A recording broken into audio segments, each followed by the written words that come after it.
Hey everyone, Rho here. Before we begin today, just to say we're going to be having 2-week specials coming up real soon. First of all, we will have our War of Chapters.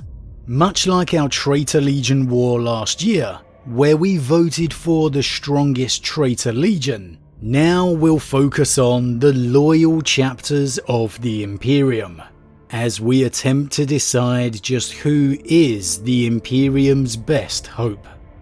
And then after that, I've said I've been wanting to do a Vulcan week for some time, and well, that's what we're going to do. A little focus on the Lord of Drakes. I am definitely looking forward to that one. But that said, on to today, and today we're discussing the future of the Angels of Death, the Dark Angels and the Blood Angels chapters. General spoiler warning to begin, as today we will be referencing events from across the Warhammer 40k universe, so you have been warned. But with that said, let's just jump straight in.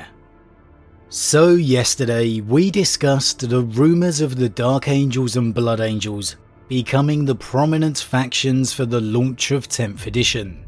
And well, whether those rumours are right or wrong, I wanted to discuss the future of those chapters a little more in depth. Just where are these two famous chapters heading? Now, first of all, I'm going to be discussing the Dark Angels, as I think this chapter has a far more clear destiny ahead of them.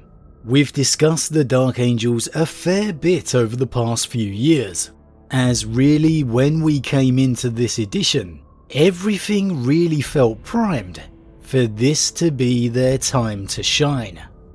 The Lion's wounds were long healed, awaiting the time the Imperium needed him once more.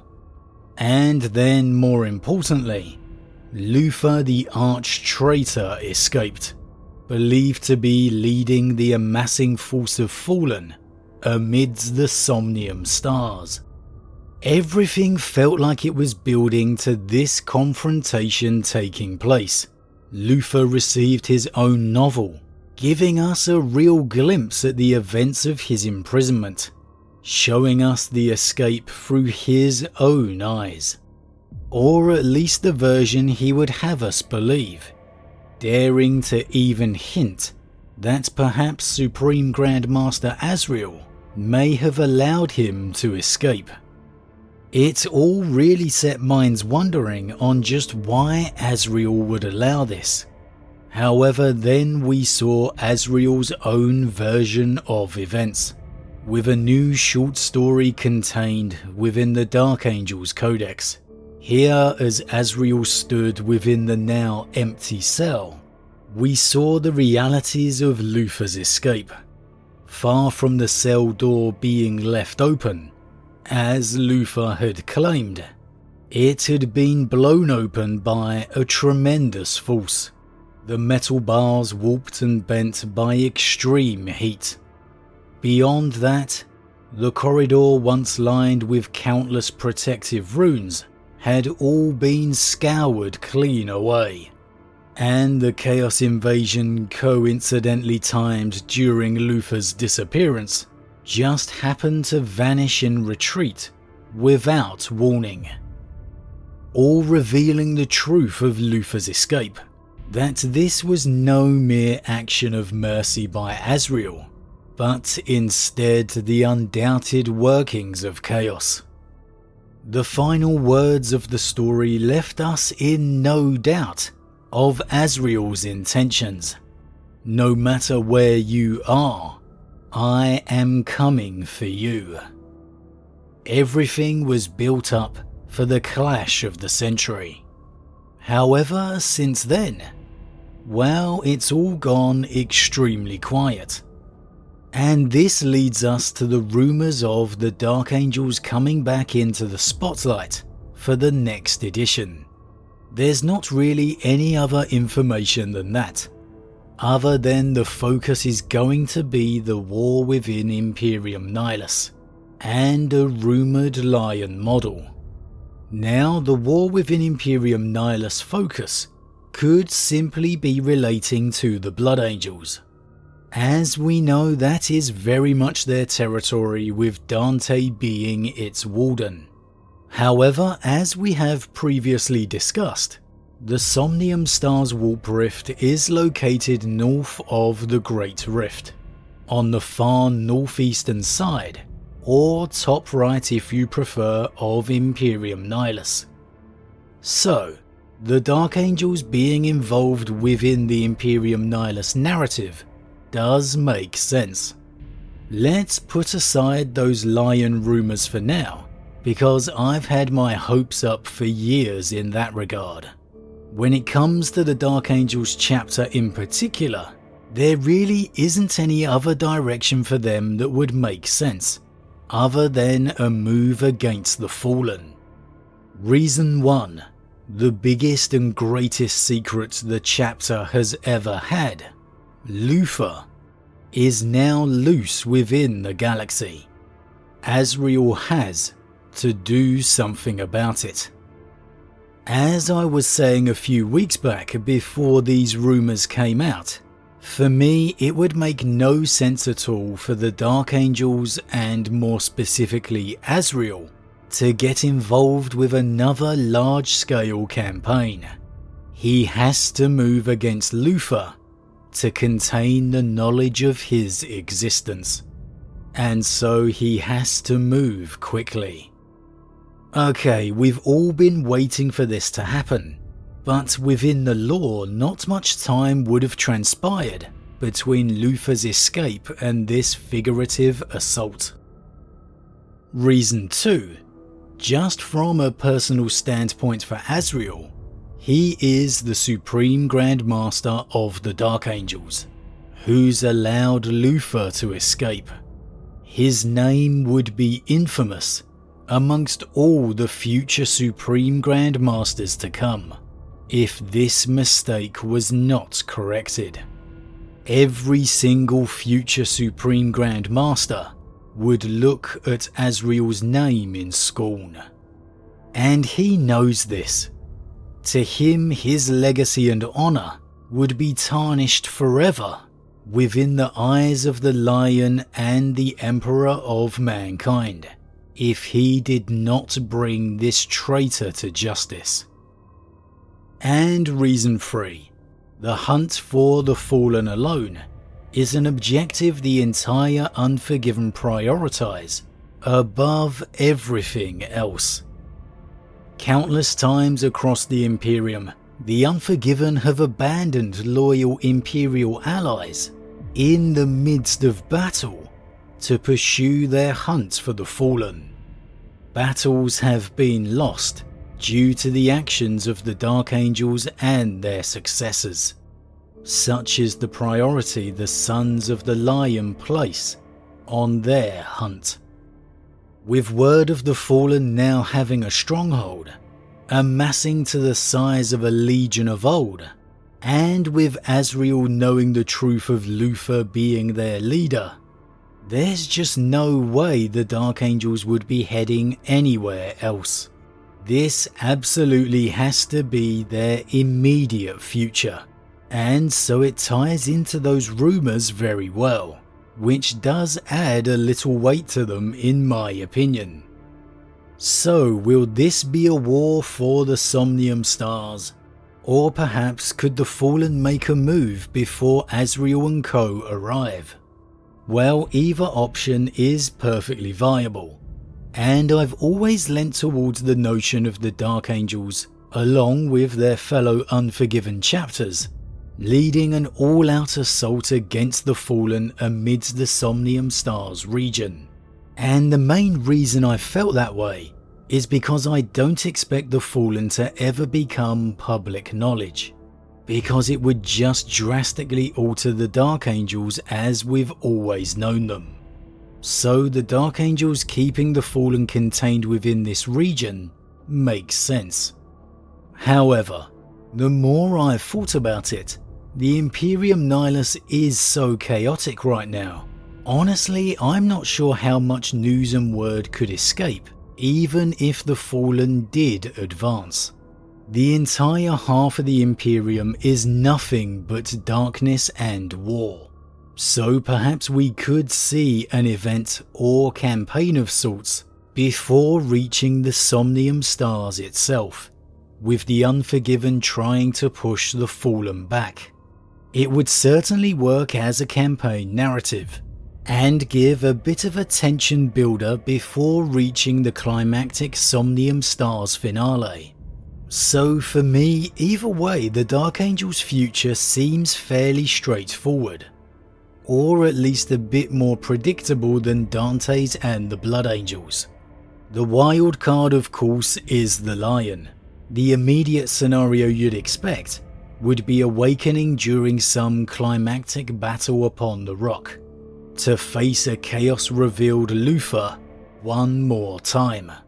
Most likely after he has just defeated Azrael in combat, giving Azrael a reason to cross the Rubicon. And if this Fallen vs Unforgiven event does happen, well, honestly, you can't see it going off without a Lion return. Could you really have Azrael and Luthor going toe to toe without the Watchers in the Dark waking the Lion up? As much as I'm expecting Luthor to win that contest, if the Lion didn't wake up after it, I would be absolutely crushed. However, after that, well, it becomes even more interesting, because for me, if the Lion does return, I just don't see his character in the slightest being willing to accept Guilliman as Imperial Regent. I don't believe he would have accepted it after the heresy, and I don't believe he'd be happy with it now. We've had Russ confirm the Lion is gone before the legions are broken into chapters, and Russ was very clear on his opinion that the Lion would have opposed it. And I 100% agree with that. The Lion would never have allowed the Dark Angels to become broken into a chapter, unless there is a big change in his character, which maybe isn't as unlikely as we think now. I think we'll discuss this one next week, as otherwise this is going to become a Lion-dominated conversation, and I really want to talk some Blood Angels. But again, I would be very surprised if the Lion returned so soon after we get Angron. Having two Primarchs return so close together does feel like it would be a very big surprise. However, new editions do usually come with a big bang. So if Angron's ending this edition, well then we do need something else for 10th. Maybe, just maybe, the Lion could begin that edition. Now, moving on to Dante and the Blood Angels. When it comes to the Blood Angels, their future is a bit more of an open book than the Dark Angels. Where the Dark Angels have a specific campaign ready and waiting, for the Blood Angels it's a bit more wide open. So what do we know? Well, we know Dante is the Warden of Imperium Nihilus, now responsible for fully half the Imperium's defense. We know the Blood Angels chapter has been fully reinforced by Guilliman's arrival, becoming virtually an all-Primaris chapter, with fewer than 200 Firstborn remaining after the devastation of Baal.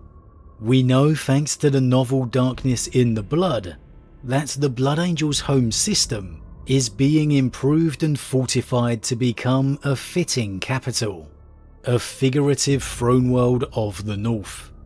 I'm not saying it's being named as such, but the Blood Angels space station of Skyfall is being fitted to house a fleet capable of defending half the entire Imperium. Guilliman ordered Dante to rebuild Baal, not as it was, but better, to bring in a more enlightened future. We know that Dante is in the process of building his fleet Nihilus, and that it gets bigger with each passing day. More and more survivors flock to the Blood Angels system, and any survivors the Blood Angels encounter are recruited into their blossoming fleet.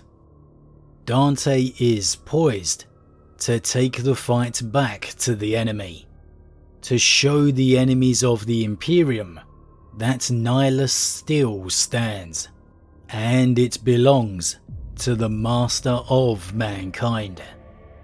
The question is, will this be the next step the Blood Angels take? And if so, where will they go? Or will another darker calamity befall them? I did have a sneaky suspicion that perhaps Angron could be involved in some way. We know the Sons of Sanguinius and the Blood God have had a long relationship. However, that's when the rumours came out. And if they are believed to be true, with a launch set containing the Blood Angels and Tyranids, well then it appears that this will not be the case. And I'm a little surprised by this, I have to admit. For me, Angron was either going to be involved with another Armageddon, or he was going to be involved with the Blood Angels' future. It looks like one of those possibilities is not going to transpire. So if the focus is going to be the Tyranids, well then what can we expect? Of course it could just be a redo of the devastation of Baal. Maybe a new Dante model wouldn't be crossing the Rubicon at all. Simply just giving us a new update of the very old model. It is possible, but for me unlikely. If Dante's getting a model update, well then it is 99% likely to have crossed the Rubicon. I would also be very surprised indeed to see a new Hive fleet arrive and be against the Blood Angels again. If there is a new Hive fleet arrive, then it'd have to be somewhere else within Imperium Nihilus, emerging from the depths of the void. However, I just don't get the feeling that that's what's going to transpire. I think it'd be too similar from what we've just seen before for the Blood Angels. And also, I'm not sure Nihilus is set up to actually be able to repel a new major Hive fleet. If one actually did arrive, I think that could be curtains for the Dark Imperium. We need to remember just how bad communication is within this portion of the Imperium. Virtually every system is left to defend for themselves. It's extremely hard to get contact with other systems, and practically impossible to get messages through the rift. When it comes to travel, that's hard enough within Sanctus. Within Nihilus, you're legitimately risking your lives. Only the Blood Angels themselves manage to travel unimpeded. And this is thanks to the Sanguinor being their guide. As much as I would love a new Hive fleet for the Tyranids, I think it should emerge within Imperium Sanctus. And that means the Blood Angels would not be their highlighted enemies. Instead, I think we'll be seeing the Blood Angels being the ones taking the offensive. And in particular, I think this means the Blood Angels pushing out from Baal into the region of space known as the Red Scar. Logically, this is just a continuation of the events we have already seen, as the Red Scar is the region around their homeworld, where the fight against the Tyranids has already been taking place.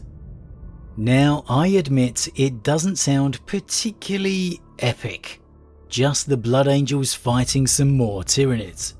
So I think the narrative would have to be ramped up, that this is Dante's big crusade to save Nihilus. Like the Indomitus crusade before it, this is the Imperium's next big offensive.